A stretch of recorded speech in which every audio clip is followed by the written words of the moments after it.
Assalamualaikum warahmatullahi wabarakatuh. Selamat pagi, salam sejahtera bagi kita semua.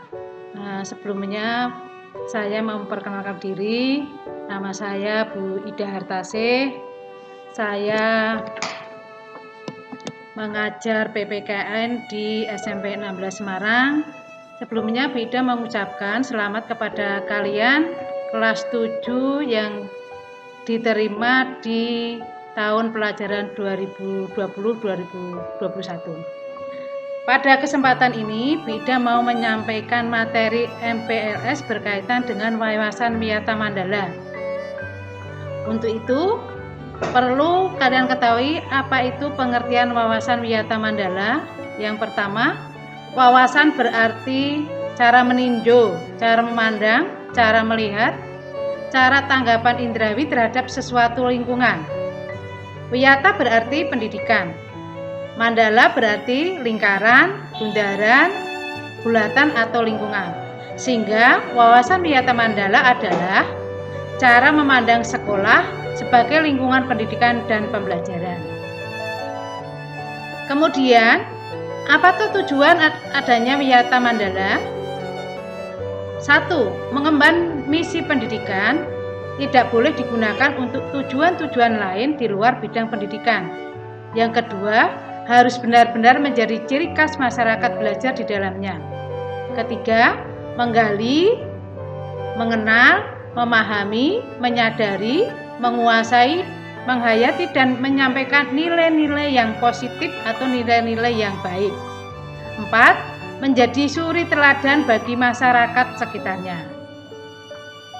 Faktor utama dalam mewujudkan wawasan wiyata mandala adalah ada 5 komponen penting.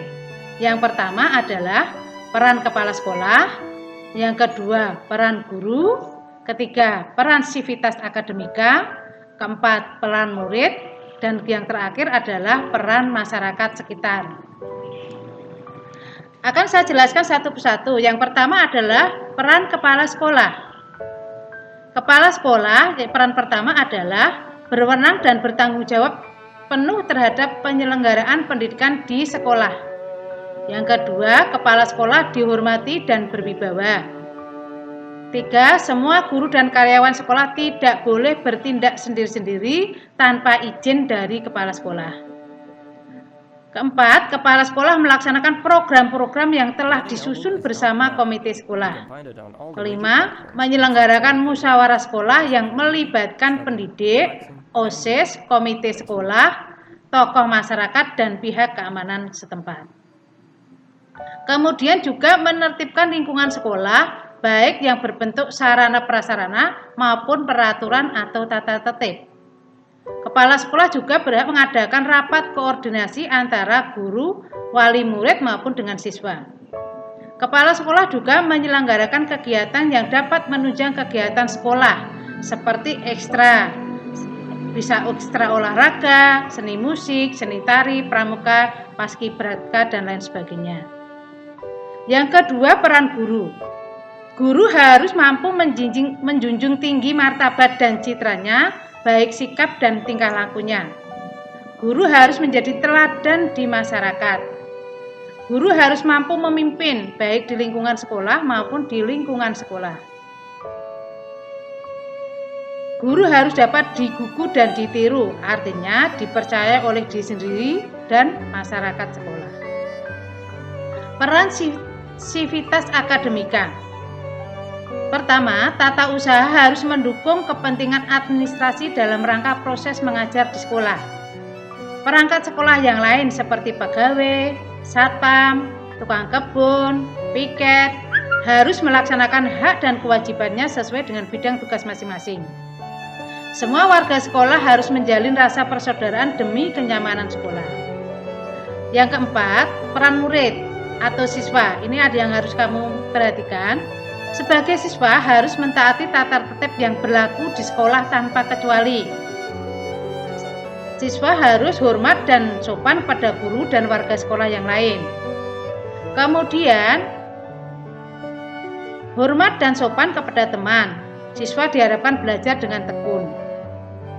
Siswa juga harus menyelesaikan tugas yang diberikan oleh guru. Selain itu harus menjaga nama baik keluarga dan sekolah dimanapun berada. Siswa diharapkan menjauhi narkoba dan minuman keras, menjaga dan memelihara fasilitas dan belajar mengajar. Siswa juga diharapkan bisa menjaga keamanan sekolah sehingga harus melaporkan peristiwa negatif yang terjadi di sekolah kepada OSIS, kepala sekolah, BK atau kepada wakil kepala sekolah. Yang terakhir, siswa juga harus mampu memelihara lingkungan sekolah. Peran orang tua dan masyarakat. Orang tua dan masyarakat harus mendukung program dan kebijakan sekolah dalam rangka pemajuan PBM. Yang kedua, memberi saran dalam pemajuan proses belajar dan mengajar.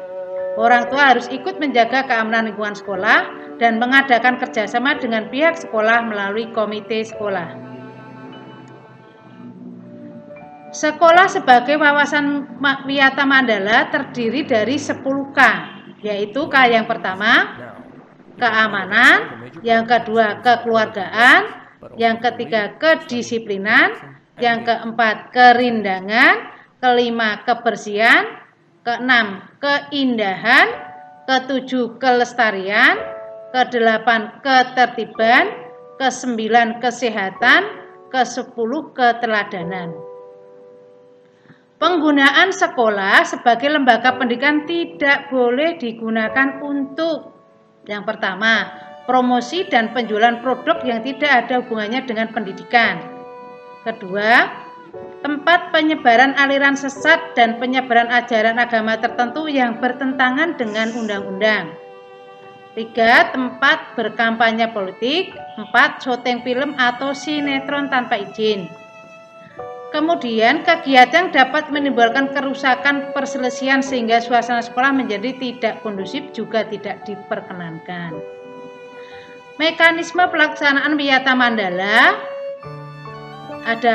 pertama adalah tahap preventif, meliputi memelihara sekolah melalui 10K.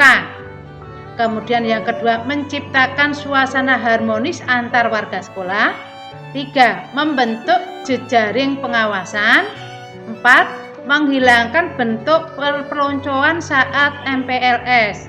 5. Mengisi jam kosong dengan kegiatan ekstrakurikuler serta meningkatkan keamanan dan ketertiban saat berangkat dan pulang sekolah. Tahap preventif meliputi 1. Mendamaikan pihak yang terlibat perselisihan atau pertengkaran. 2. Menetralisir isu negatif yang berkembang. 3. Berkoordinasi dengan pihak keamanan bila ada kriminal di sekolah. 4. Menyelenggarakan kasus secara hukum terhadap kasus yang melibatkan pihak luar sekolah. 5. Mengadakan bimbingan dan penyuluhan. 6. Memberikan sanksi sesuai tata tertib yang berlaku di sekolah. Demikianlah materi wawasan Wiyata Mandala yang Ibu sampaikan dalam kegiatan MPLS. Semoga bermanfaat. Selamat siang dan terima kasih. Assalamualaikum warahmatullahi wabarakatuh.